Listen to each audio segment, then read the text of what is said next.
سو مجموعی طور پر میرے خیال میں اچھی بات ہے کہ اگر چینل آف کمیونیکیشن ہے، گفتگو کمیونیکیشن بہتر ہے بنسبت نہ کمیونیکیشن ہونے کی. لیکن وہ ٹو وے نہیں ہونی چاہیے مشاہد صاحب؟ کیا ٹو وے ہو سکتی ہے؟ کیونکہ وہ تو کہہ رہے ہیں ہمیں موصول ہی نہیں ہوا کچھ. اور ساتھ ہی ساتھ خان صاحب نے ایک بڑا بولڈ مطالبہ بھی کیا ان سے. وہ کہتے ہیں کہ ری الائنمنٹ چاہتے ہیں ہم آپ کی پالیسیز کے حوالے سے، تو اپنی پالیسیز کو ری الائن کریں کیونکہ عوام اور آپ کے درمیان خلیج بڑھ رہی ہے. میں سمجھتا ہوں کہ یہ ایک خیر وہ جو آج کل خط و کتابت تو کئی طریقے ہو سکتے ہیں نا. کوئی وہ ڈاک خانے سے خط تو نہیں جائے گا یا ٹی سی ایس سے تو نہیں جائے گا نا کہ وہ خط ایڈریس ہوگا، اس پہ ٹکٹ لگائیں گے، اسٹیمپ لگائیں گے، پھر ڈاکیا جا کے ڈلیور کرے گا. اب کا آج کل تو ایک زمانہ ہوتا تھا فیکس ہوتا تھا، ایک زمانہ ہوتا تھا کوریئر سروس ہوتی تھی. اب تو ای میل بھی ہے، واٹس ایپ بھی ہے، اور آپ خود بھی رابطہ ہے نا. اگر میں نے کسی سے کمیونیکیٹ کرنا ہے تو میں نے کہا میری شفا صاحبہ سے بات ہو گئی ہے آپ کے پروگرام میں، تو دیٹ از دا کمیونیکیشن. تو آج کل ماڈرن ویز آف کمیونیکیشن. تو صدر ٹرمپ جو ہے امریکہ کا صدر، وہ ساری پالیسیز اپنی ٹویٹ کے ذریعے کرتا ہے. ایسا ہی ہے. وہ کو فائل تو نہیں لیتا، یہ خط تو نہیں لیتا، وہ تو کہتا ہے ٹویٹ کے ذریعے کہتا ہے کہ جی کینیڈا کا جو ہے کو 51st اسٹیٹ ہونا چاہیے. اس نے خط تو نہیں لکھا، ٹویٹ کیا اس نے. تو یہ ایک آج کل ماڈرن طریقہ یہی ہے. ٹھیک ہے، ماڈرن طریقہ یہی ہے. لیکن آپ کو لگتا ہے یہ جو ری الائنمنٹ کی بات وہ کر رہے ہیں، یہ پاسبلٹی ہے اسٹیبلشمنٹ اپنے اندر بھی؟ اس میں تو کوئی اختلاف نہیں ہو سکتا کہ ایک جو عمران خان سے ہمیں بات کی بڑی امپورٹنٹ ہے کہ جو قومی سلامتی کے ادارے ہیں، آرم فورسز پرٹیکولرلی، وہ پاکستان کی ریاست، پاکستان کی قوم، پاکستان کے عوام کا ایک بڑا اہم اور گہرا اثاثہ ہے. تو اس جو اثاثہ ہے، ایک ایسٹ ہے، ان کو کوئی آنچ نہیں آنی چاہیے. ہاں، کمزور نہیں ہونا چاہیے ان کو، کمزور نہیں ہونا چاہیے. کیونکہ یہ سارے آپ کا ویسے بھی جو لیسن ہے ابھی 21ویں صدی کا، کیا آپ نے دیکھا عراق ہو یا سیریا ہو یا لیبیا ہو، جس دن ان کی فوج، لبنان ہو، جس دن ان کی فوج تباہ ہوئی، ریاست بھی تباہ ہوئی اور ملک کمزور ہوا. تو یہ تو افورڈ نہیں کر سکتے، اس میں اتفاق رائے ہے. تو اگر عوام جس کی وہ نمائندگی کرتے ہیں، ریاستی ادارے، خاص طور پہ آرم فورسز آف پاکستان، وہ ہم میں سے یہ ہے نا، کوئی باہر کے لوگ تو نہیں نا، تو وہ ان کے اور عوام، وہ عمران خان صاحب جو کہہ رہے ہیں خلیج نہیں ہونی چاہیے. اور میں ایگری کرتا ہوں اس چیز سے کہ یہ بہت ضروری ہے پاکستان کی قومی وحدت کے لیے، پاکستان کے قومی استحکام کے لیے، پاکستان کے بین الاقوامی امیج کے لیے، اور فیڈریشن کو جوڑنے کے لیے کہ اس قسم کی خلیج ہرگز نہیں ہونی چاہیے. اور قومی ادارے بشمول آرم فورسز، بشمول عدلیہ، اور بھی جو پارلیمنٹ، یہ سب جو قومی ادارے ہیں، یہ ہمارے اثاثے ہیں. ان کو ہمیں اس کا تحفظ بھی کرنا چاہیے. اور تحفظ کون کرے گا؟ عوام کریں گے نا. تو عوام بھی ان کے ساتھ کوئی ایسی خلیج ہونا یہ قومی مفاد میں نہیں. ٹھیک ہے. اچھا، آپ کو لگتا ہے کہ دوسری طرف سے جواب آئے گا؟ میرے خیال میں جواب ضروری نہیں کہ وہ بھی پبلک آئے گا. اس کا جواب کا اور طریقہ بھی ہو سکتا ہے. کوئی کوائٹ واٹس ایپ میسج بھی ہو سکتا ہے، کوئی پیغام سرائی بھی ہو سکتی ہے، پرائیویٹلی جا کے ادر میڈیمز، ادر مین سے ہو جائے. جواب کے کئی طریقے ہیں، وہ سگنل ہو سکتا ہے، کر سکتے ہیں. تو میرے خیال میں مجھے جو خوشی ہے کہ کم سے کم یہ روابط تو بحال ہوئے ہیں نا، کہ یہ گفتگو کر رہے ہیں. لیکن آپ کو اور ہمیں تو خوشی ہے، حکومت کو کوئی خوشی نہیں ہے. حکومت کو تو ٹینشن پڑ جاتی ہے جب وہاں پہ کچھ ہوتا ہے. حکومت کہتی ہے بھائی یہ ڈیل کر رہے ہیں، دیکھو یہ اینٹی اسٹیبلشمنٹ کبھی ہیں ہی نہیں، تھے ہی نہیں، ان کا وہی نظریہ ہے اور یہ انہی کے کندھوں پہ آنا چاہتے تھے اور انہی کے کندھوں پر آ جائیں گے دوبارہ سے. دیکھیں جی، وہ تو اپنی سیاسی بیان بازی اپنی جگہ. میں تو حکومت کا میرا ایشو نہیں یا کسی پارٹی کا، میرا ایشو ہے پاکستان اور پاکستان کا استحکام. اور جو پاکستان کے مفاد میں ہے میں وہ بات کروں گا ایز اے پاکستانی. تو ایز اے پاکستانی جو 25 کروڑ پاکستانی کو تشویش ہے کہ ملک سنبھل نہیں رہا، ایک چپکلش چل رہی ہے، تکرار، تصادم اور تصاد کی سیاست چل رہی ہے، اور ہمارا ملک انسٹیبل ہے. اس کی وجہ سے دہشت گردی بھی بڑھ رہی ہے، اس کی وجہ سے انویسٹمنٹ نہیں آ رہی. تو لوگ چاہتے ہیں معاملہ سیٹل ہو. جیسے میں کہتا ہوں ہیلنگ ٹچ دیا جائے، دست شفا ہو، تاکہ معاملہ سیٹل ہو. اور سیٹل ہونے میں کلیدی کردار جو ہے وہ ہے کہ قیدی نمبر 804 اور گیٹ نمبر 4 کے درمیان جو فاصلے ہیں وہ کم ہوں، اور ان کی آپس میں گفت و شنید بھی ہو اور ان کی مفاہمت بھی ہو. 4 کا بڑا زبردست لاکہ صاحب کا آپ نے ملایا ہے. آج آپ میں فیکٹس کی بات کر رہا ہوں کہ وہ بھی 804 ہے اور گیٹ نمبر بھی 4 ہے. لیکن یہ جو انگیجمنٹ ہے قیدی نمبر 804 اور گیٹ نمبر 4 کی، یہ آپ کو ڈاؤن دا لائن ہوتی ہوئی نظر آتی ہے؟ میرے خیال میں جہاں تک میرا مطالعہ جغرافیہ کا، تو یہ کوئی فاصلہ بہت دور نہیں ہے. 804 جو ہے وڈیالہ میں ہے اور گیٹ نمبر 4 راولپنڈی میں ہے، تو it's not a big distance to cover. ٹھیک ہے، تو ڈاؤن دا لین آپ کو یہ ہوتا ہوا نظر آتا ہے. اچھا اب یہ جی بتائیے، بالکل، میرا خیال میں 2025 میں انشاءاللہ یہ ہو جائے گا. ٹھیک ہے. اچھا ایک اور چیز بھی میں سمجھنا چاہ رہی ہوں، ظاہر ہے آپ نے بھی سیاست کی ہے اور آپ نے بڑے قریب سے یہ ساری ہسٹری بھی دیکھی ہے، اور جو تبدیلیاں پاکستان میں مختلف ادوار میں رونما ہوتی رہیں وہ بھی آپ نے بڑی اسٹڈی کی، دیکھی. قیدی نمبر 804 جیل میں کیوں ہے ڈسپائٹ دا فیکٹ کہ ان کو مختلف ٹائم پہ ڈیلز یا کوئی آفرز ہوتی رہیں کہ آپ بنیگال آ جائیں، آپ چلیں ہم آپ کی یہ بات کر لیتے ہیں، آپ یہ نہ کریں تو آپ آ جائیں، ملک سے باہر چلے جائیں، متعدد ان کو آفرز ہوئیں. تو وہ جیل میں کیوں بیٹھے ہیں، ان کا پرپز آپ کو کتنا اس طرح سے نظر آتا ہے کہ وہ اس پہ کھڑے رہیں گے، اور رکھنے والوں نے ان کو جیل میں کس پرپز کے لیے رکھا ہوا ہے جب دونوں طرف ہی ایک طرح سے لاس کی سچویشن ہے؟ دیکھیں جی، پاکستان میں ایک ریوالونگ ڈور ہوتا ہے، اور یہ ایک تسلیم شدہ بات ہے کہ جب آپ پاور میں ہوتے ہیں اس کے بعد آپ پرزن میں ہوتے ہیں، اور پرزن کے بعد پھر آپ پاور میں ہوتے ہیں. ٹھیک ہے نا. آصف علی زرداری صاحب کو جیل سے نکال کے 1993 میں غلام اسحاق خان صاحب نے وزیر بنایا جب ان کی ڈیل ہوئی بے نظیر صاحبہ کے ساتھ. میاں صاحب جو تھے جیل میں تھے، پھر جیل سے لے کے واپس آئے اور وہ پھر پاور میں آ گئے، اور جب وہ پاور میں آئے تو عمران خان وہ جیل چلے گئے. اس سے پہلے جب میاں صاحب جیل گئے تو عمران خان پاور میں آ گئے. تو یہ ایک ریوالونگ ڈور انفارچونیٹلی بن گئی ہے. لیکن آپ نے یہ بھی دیکھا کہ جیسے امریکہ کی سیاست کا مطالعہ کریں کہ لوگ کہتے تھے کہ ٹرمپ کے خلاف کیسز بڑے ہیں، ٹرمپ جیل جائے گا. جیل جانے کے بجائے وہ صدر بن گیا، حالانکہ اس کے خلاف کیسز بھی ہیں، ان کے خلاف الزامات بھی ہیں، ان کے خلاف کافی پیچھے گورنمنٹ پڑی رہی. تو یہ ایک سیاسی لیڈر کا پاکستان کے ایک افسوسناک پہلو بھی ہے، امتحان ہوتا ہے. اب جتنے جو ہمارے پرائم منسٹرز ماضی میں رہے ہیں، تو اس دفعہ مشاہد صاحب جو سوال ہے وہ یہ ہے کہ جتنے پرائم منسٹر رہے ہیں پاکستان میں ابھی ماضی میں، میاں نواز شریف، شہباز شریف، شاہد خاقان عباسی، عمران خان، یہ سب جیل سے ہو کے آئے ہیں. اس سے پہلے یوسف رضا گیلانی وہ بھی جیل سے ہو کے آئے ہیں، آصف علی زرداری وہ بھی جیل سے ہو کے آئے ہیں. تو یہ لگتا ہے کہ پاکستان میں افسوس ہے کہ جیل کا وہ پاور کا راستہ جو ہے وایا پریزن ہے. وایا پریزن ہے. تو پھر اہم سوال تو پھر یہاں پر یہ ہوا کہ مشاہد صاحب آپ کو یہ لگتا ہے کہ آنے والے وقتوں میں جب ہم کہتے ہیں کہ 2025 میں یہ انگیجمنٹ بھی اور اسٹرانگ طریقے سے ہوگی، تو یہ ریوالونگ ڈور جو ہے وہ بھی ایک حد پہ جا کے رک جائے گا اور پھر ریوالونگ اس کی سچویشن جو ہے وہ ختم ہو جائے گی فار ایور؟ میرے خیال میں فار ایور تو میں نہیں کہتا، لیکن تاحال ٹل فردر، تا کیا کہتے ہیں اردو میں، تا حکم ثانی، ٹل فردر آرڈرز وہ ہو جائے گا، چینج ہوئے گا. کیونکہ یہ چینج ضروری بھی ہے. ملک میں دیکھا نا شیفا صاحبہ، پچھلے 7 سالوں میں 7 وزراء اعظم آئے، 2 سافٹ کوز ہوئے. ایک سافٹ کو 2017 میں میاں صاحب کے خلاف ہوا جس میں عدلیہ شامل تھی. ایک سافٹ کو عمران خان صاحب کے ہوا 2022 میں جس میں پارلیمنٹ شامل تھا. تو یہ اس قسم کے ایب نارمل حالات نہیں چل سکتے. اچھا، اور ظاہر ہے ان سارے سیاستدانوں کی جن کا آپ نے بھی نام لیا کہ جن کا پریزن سے ہو کر ہی واپس پی ایم آفس تک راستہ بنا، وہ ان سب کی بعد میں سیاست شروع ہو گئی اینٹی اسٹیبلشمنٹ، اور میاں صاحب تو خیر ایک بڑا ان کا موڈ مزاج سیاست میں اسی حوالے سے یاد رکھا جائے گا. لیکن اب کیا ان کو ایسا کردار نہیں آپ کو لگتا ادا کرنا چاہیے تھا کہ وہ اس لڑائی میں عمران خان کے ساتھ مل جاتے؟ تو میں نہیں کہہ سکتا، میرے خیال میں ہر ایک کی اپنی ترجیحات ہوتی ہیں. دیکھیں نا ان کو بھی وہ میں نے دیکھی تھی، یا عمران خان صاحب ڈائریکٹلی خود ان سے رابطہ کر لیتے؟ دیکھیں جی میں نے I am a fan of ہالی ووڈ موویز. اچھا. اور ایک میں نے فلم دیکھی تھی the God father, Marlene Brando کی.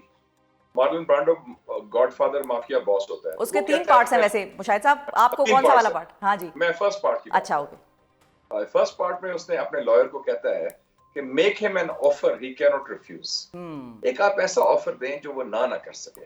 اگر آپ کو آفر دیا جائے کہ آپ کے بھائی وزیر اعظم ہوں گے، آپ کی بیٹی وزیر اعلیٰ ہوگی، آپ کے سارے کیسز ختم ہو جائیں گے، آپ کی پارٹی کو اور آپ کو کھلی چھٹی دی جائے گی، آپ جلا وطن بھی تھے، آپ جیل میں بھی تھے، تو آپ کہیں گے یار یہ تو بڑا اچھا آفر ہے، میں قبول کیوں نہ کر لوں.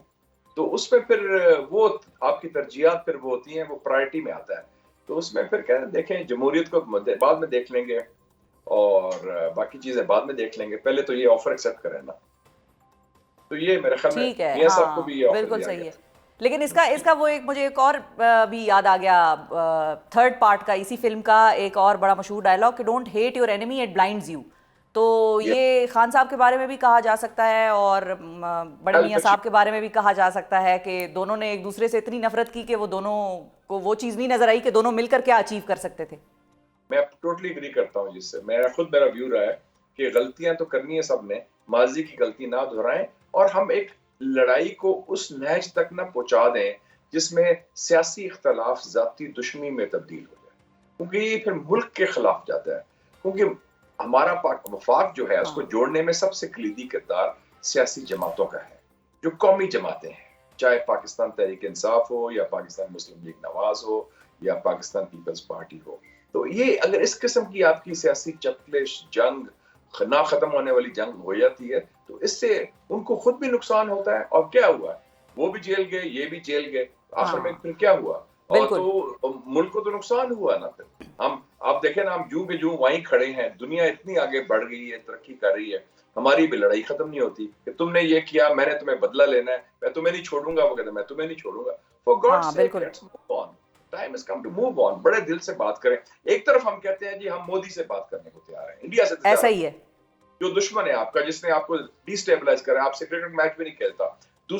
ماضی میں ہمارے جنرلز جا کے کابل میں نیگوشیٹ کر رہے تھے دہشت گردی کے ساتھ, ٹی ٹی پی کے ساتھ, کہ ان سے بات کرو. ہم ان سے تو بات کرنے کو تیار ہیں, تو اپنے لوگوں سے جو سیاسی مخالفین ہیں ان سے بات کرنے میں کیا نکاح ٹوٹتا ہے, کیا ہو جاتا ہے؟ You should talk, دل بڑا کریں جی, دل بڑا کریں, بالکل. اور ماضی کی غلطیاں نہ دہرائیں, نئی غلطیاں بے شک کر لیں. ہاں, you can make new mistakes, don't repeat the old ones. اچھا مشاہد صاحب یہ بھی بتائیے آپ تھوڑا سا عالمی منظرنامے کی طرف, ٹرمپ کے ساتھ ہمارے تعلقات بڑے اچھے ہیں اور وہاں سے کوئی کال شال نہیں آئے گی, یہ ہمارے وزیر دفاع کی ابھی ریسنٹلی ایک اسٹیٹمنٹ آئی تھی خواجہ آصف صاحب کی. آپ کو بھی یہ لگتا ہے کہ ہمارے تعلقات ٹرمپ کے ساتھ بہت اچھے ہیں اور وہاں سے کوئی کال شال نہیں آئے گی؟ دیکھیں جی, میں واحد پاکستانی ہوں جس نے پریڈکٹ کیا تھا پیشن گوئی کی تھی 1.5 سال پہلے کہ ٹرمپ الیکشن جیت جائے گا. اس کو سب کہتے تھے سوال ہی پیدا نہیں ہوتا اس کے خلاف کیسز ہیں, میں نے کہا وہ ٹکا کے جیتے گا. اور دوسری پیشن گوئی یہ کی تھی کہ جب وہ پاکستان دیکھتا ہے ٹرمپ, اس کو پاکستان میں ایک شخص نظر آتا ہے جو اس کو وہ اپنا دوست سمجھتا ہے, اور اس شخص کا نام عمران خان ہے جو قیدی نمبر 804 ہے. اس نے جو وزٹ کیا تھا امریکہ کا عمران خان کا جولائی 2019 میں, وہ کافی اچھی ملاقات ہوئی تھی. اس میں ٹرمپ نے تو یہ بھی آفر کیا تھا بائی دا وے کہ کشمیر پر وہ ثالثی کرنے کو تیار ہے. تو وہ اپنے اس نرم گوشہ جو رکھتا ہے عمران خان کے لیے, اس کی عکاسی ضرور ہوگی, اور میرے خیال میں وہ وہاں سے سرکاری واشنگٹن سے آواز بلند ہوگی اس کی رہائی کے لیے. ان کے ساتھیوں نے تو کر دی ہے, اور اس کو پھر ماننا بھی پڑے گا حکومت پاکستان کو. وہ تو خیر حکومت کا فیصلہ ہے, وہ میں نہیں کہہ سکتا. اچھا. لیکن ماضی میں تو جب آپ کو امریکہ سے کال آئی تو آپ نے مان لی ہے نا. جنرل ضیاء کے زمانے میں آپ کو یاد, آپ تو خیر نہیں تھے اس وقت, بہت ماشاءاللہ ینگ ہیں, جب میں بھی آپ کی ایج کا تھا اس وقت ینگ جرنلسٹ تھا, تو 1984 میں بے نظیر بھٹو صاحب ابھی جیل میں تھی قید ناحق میں, تو امریکہ نے بھیجا اسپیشل انوائے, ان کا نام تھا پیٹر گیلبریتھ, بے نظیر اس کو سکھر جیل میں تھی. تو ان کے آنے سے ایک دن پہلے گورنمنٹ نے, اس کو فوجی گورنمنٹ تھی جنرل ضیاء الحق صاحب کی, انہوں نے بے نظیر بھٹو کو رہا بھی کیا, پاسپورٹ بھی دیا اور لندن بھیج دیا, اور اس کے لینڈ کرنے سے ایک دن پہلے. پھر سن 2000 میں جب میاں صاحب کے خلاف کیسز بھی بنائے گئے, طیارہ سازش کیس اور سارا کچھ, تو صدر کلنٹن نے کہا کہ نواز شریف میرا یار ہے, میرا دوست ہے, از مائی بڈی, I want him released before I leave office. And ان کا لاسٹ ڈے ان آفس تھا پریزیڈنٹ کلنٹن کا 20th of January 2001. اس سے پہلے انہوں نے کنسورشیم بنوایا سعودی عربیہ, یو اے, قطر کا, ان کی ڈیوٹی لگائی کہ ان کو رہا کروائیں, اور 10 دسمبر 2000 کو میاں صاحب کے لیے طیارہ آیا سعودی عربیہ سے, اور میاں صاحب پھر سعودی عربیہ چلے گئے. تو ماضی میں تو یہ رہا ہے, لیٹس سی ناؤ. اور ابھی آپ دیکھیں کہ آج بھی جو نئی اپوائنٹمنٹ ہوئی ہے امریکن کا, جو under secretary of state for diplomacy public state department میں, ڈیرن بیٹی, وہ شخص ہے جس نے امریکن جرنلسٹ جس نے سب سے آخری انٹرویو عمران خان کا کیا تھا, بالکل اریسٹ ہونے سے پہلے 2023 میں. تو اب وہ بندہ جو ہے جس نے ٹویٹ بھی کیا ہے، ریسٹ بھی کیا ہے، وہ ترجمان بن گیا ہے سرکاری امریکہ کا خارجہ پالیسی پر. بالکل، ایک کے بعد ایک کام ایسا ہو رہا ہے، حکومت بھی کہتی ہوگی کون آدمی آ گیا. Connect the dots please. ہاں جی بالکل، کنیکٹ دا ڈاٹس. اچھا فائنلی مشاہد صاحب یہ بھی بتائیے کہ اب جو ٹرمپ جو ہے وہ باقی دنیا کے ساتھ کر رہے ہیں، کینیڈا کے ساتھ یا چائنا کے ساتھ یا ٹیرف کی وار ہے میکسیکو کے ساتھ، ایک طرف اس کو دیکھیے اور دوسری طرف یہ دیکھیے کہ مودی اور ٹرمپ کے تعلقات کس طرف جا رہے ہیں. اور ظاہر ہے اب ایک وزٹ بھی ہوگا جب فارملی ایک طرح سے انویٹیشن آ گیا اور کہہ دیا کہ بھئی آپ تشریف لائیے. تو ان دونوں چیزوں کو دیکھیے اور پھر آپ یہ دیکھیے کہ خطے میں ٹرمپ کا کیا اثر رسوخ ہوگا اور پاکستان کے ساتھ پھر ہمارے اور ٹرمپ کے ریلیشنز کیسے ہوں گے. میں ابھی پڑھا تھا بیانات راہل گاندھی کا جو قائد حزب اختلاف ہے ہندوستان کی لوک سبھا میں. وہ تو کہتے ہیں کہ مودی بڑا گھبرایا ہوا ہے اور مودی کو تو دعوت نہیں دی ٹرمپ نے اپنی انوگریشن کے لیے آنے کے لیے. اچھا. اور مودی جو ہے وہ بڑی گھبراہٹ میں ہے کیونکہ جو ایشوز آ گئے ہیں انلیگل مائگریشن کے. India is the third largest country جس کی انلیگل مائگرنٹس ہے امریکہ میں. میکسیکو السلوادور کے بعد ہندوستان ہے. 7 لاکھ انلیگل مائگرنٹس ہیں ہندوستان کے امریکہ میں ہے. اور وہ اس کو پریشر آئے گا. پھر آپ نے دیکھا کہ پچھلے سال کوئی 1 لاکھ انڈینز نے کوشش کی امریکہ انٹر کرنے کے لیے وایا میکسیکو بارڈر. وہ بھی ایک ایشو ہے. ٹیرفز کا ایشو ہے.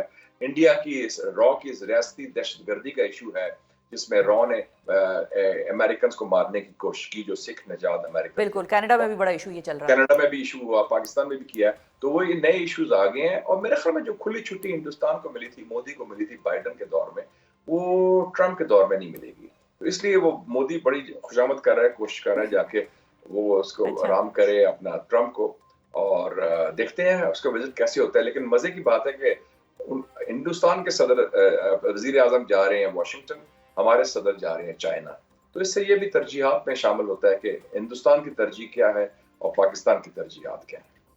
بالکل صحیح ہے. اچھا، اور جاتے جاتے چونکہ آپ پاک چائنا انسٹیٹیوٹ کے سربراہ بھی ہیں، یہ سوال میں آپ سے نہیں پوچھوں گی تو ہم اپنے ساتھ بھی زیادتی کریں گے. جو صدر زرداری صاحب کا اب چائنا کا دورہ ہے وہ آپ کو کس طرح سے آؤٹ کم اس کی ہوتی ہوئی کیا نظر آ رہی ہے؟ کیونکہ چائنا کے بڑے گریو کنسرنز رہے ہیں ہماری سیکیورٹی سچویشن کے حوالے سے. میرے خیال میں چائنا کا جو دورہ ہے بڑا خوش آئند ہے صدر زرداری کا.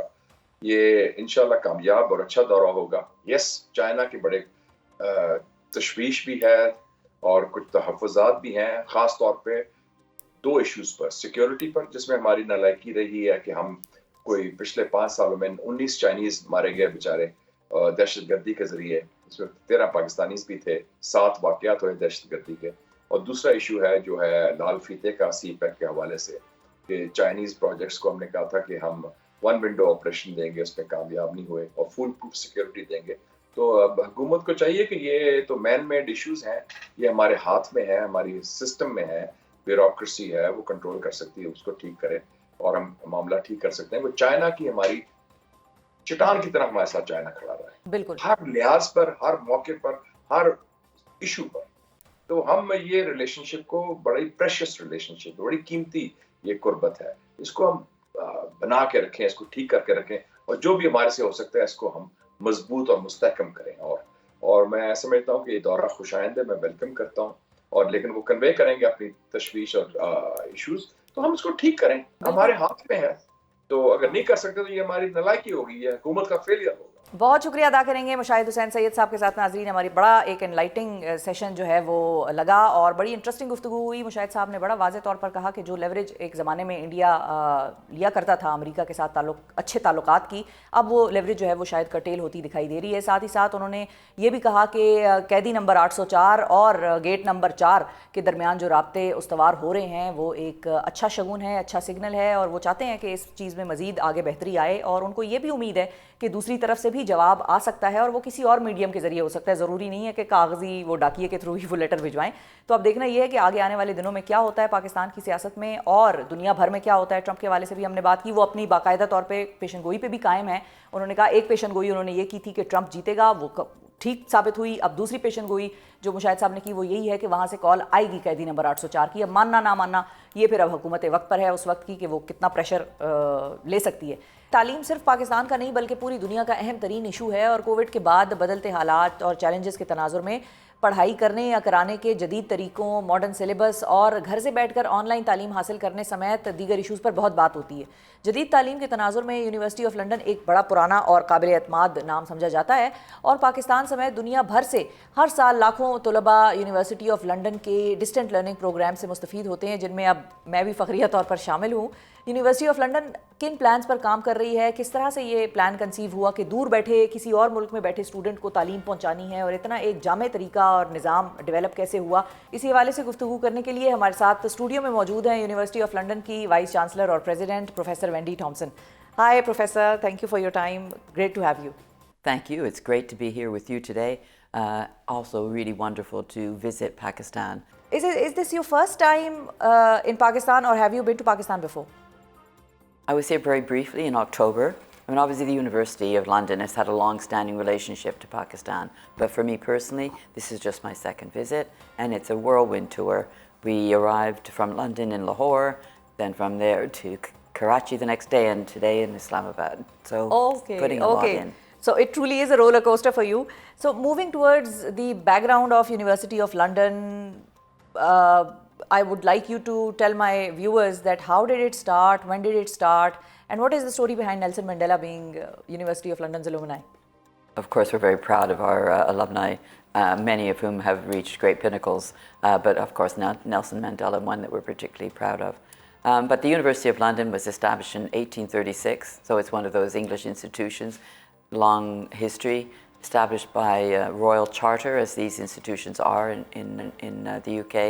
William IV established it, and it was really to award degrees that for one reason or another couldn't be awarded by kings because it was seen as a religious university, or UCL, which was seen as godless, as they sometimes like to tease themselves as coming of their origins. So we came along then as a degree awarding body between those two.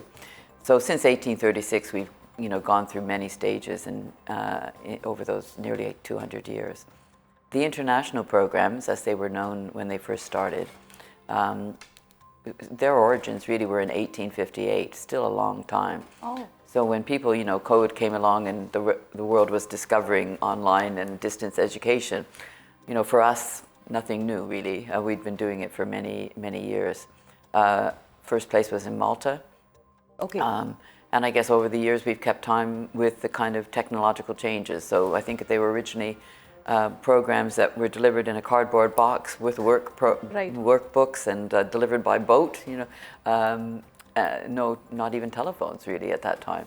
So it's changed a lot. Now, of course, we have the advantage of modern technology. Many students choose to study in our teaching centers, as we have here in Pakistan. Others choose to study online independently. So they have a lot more choice. And, the way of doing it is completely changed. Right. So how many roughly are enrolled in the university's distant learning programs, and what country are you getting your major chunk of students from? Right now we have around 40,000 students studying our programs. That's huge. All over the world. In fact, altogether 190 countries. You can check, there are 190 countries. In fact, we may be missing one or two, but it's really a very widely distributed program. And it was started, I think, because of the university's commitment to access of education. We believe, and we have evidence to show, that education transforms people's lives. And if you transform enough individuals' lives, you transform societies and ultimately the world for the better. So, our mission has really been to educate people and make it accessible. So 40,000, 190 countries. I mean, there have been times when there's been people I think, in Antarctica. It's quite difficult getting their exam organized, but it was done. Through, to now our largest number of students is actually here in Pakistan. We have 9,000 studying in Pakistan. I would like to know, what are the challenges that you and your university and staff faces when you are, delivering distant learning programs and such opportunities to people in other countries? What are the challenges that you are facing? Well, some of the challenges are the most importantly around education. Making sure that our programs keep pace with the changing world, making sure they're relevant to students, relevant to employers. Many of our students are studying for a love of learning, but also studying in order to advance themselves with careers or their own business interests. So being relevant, hugely important, leading edge research informing our programs, because they're academically driven by our big colleges, LSE, King's College, UCL, Queen Mary, Royal Holloway. These are world-class institutions, School of Oriental and African Studies. I can't name them all, but there are 17, and they're all rich, intensive research institutions. So most important, keeping our programs relevant. Then it's reaching the students who need them most. You know, it's a big world. There are many other opportunities for students. We think our program offers students something special. A University of London degree is well recognized around the world. You can study in your country and stay in your country, or you can take it anywhere you want, and it will allow you to study undergraduate work or postgraduate work, or it will get you a job. Okay. So what program of yours is the most popular among students? Right now, the law program with the University of London, of which you are a proud alumni. It is still by far the most popular around the world, but particularly here in Pakistan, very popular. Okay, and what do you think is the reason? Well, I think it's partly the reputation. You can do law from many different traditions and from very different institutions. But I think we come with the common law tradition, which for historical reasons is still well regarded and in place constitutionally in most countries, not all, but many countries. And if it's not the dominant legal system, it's the one that they understand when it comes to doing commerce and business. So, law is a kind of universal language. Rule of law, we would say a civilizing force for the world, not always upheld in every country, but it's one that our students, I guess, wish to advocate. Right. And finally, Ms. Wendy, what innovation do you plan to bring to your distant learning programs? Well, the University of London has a distinctive model in the way it does distance education. In fact, it's hardly even distance sometimes, because our models of recognized teaching centers gives students the choice of a campus-based experience. And really, it's the success story of the University of London here over the last 40 years in Pakistan, is that we have some very well-established, recognized teaching centers. In the last 10 years or so, they've even grown more intensively. And students, therefore, are getting the advantage of a London degree without having to leave their home. They also, though, get the experience of being a student on campus. And I visited quite a number of our recognized teaching centers on this trip. And there, I can see the students have their own clubs and societies. They're gaining awards. They have a cohort of friendship that will last them their whole lives, just as they would if they came to study at a university in London or anywhere. And that is so important for people. In terms of going forward, we have always lots of plans. We never stand still. The University of London has lots of plans. We want to offer programs in different subjects. Law will always be important, but we hear a wish for health and engineering programs. Right. We have great capacity to develop those here in Pakistan, develop it for market here. Postgraduate programs also important, probably more easily done independently. But you can also, it would be good if they could do it in a teaching center. That isn't the case right yet, but we hope to be able to get that in place soon. Right. Thank you so much, Professor Wendy Thompson. Thank you for your time.